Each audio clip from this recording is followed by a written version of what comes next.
confused about it, and we said, well, what we'll do is we'll give it a mic, and we'll speed it up by 5 seconds, radios are really and we'll put it again, bang, it was off in this 2 is a great minutes. example, again, You know, of so where, it's very, very I try to find out what the needs are and what the goals are, and they've said, well, we want to be able to do this.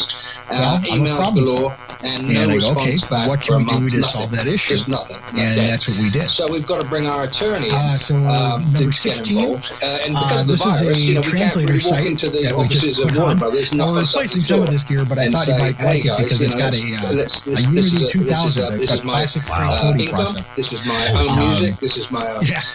So this is actually that faceplate for the Ubiquity edition.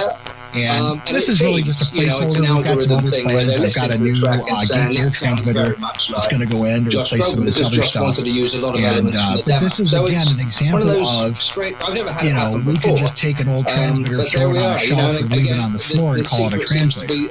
And a lot of people do that. But we treat them like full power stations. We've got, and I'll show you one of the antennas in a minute.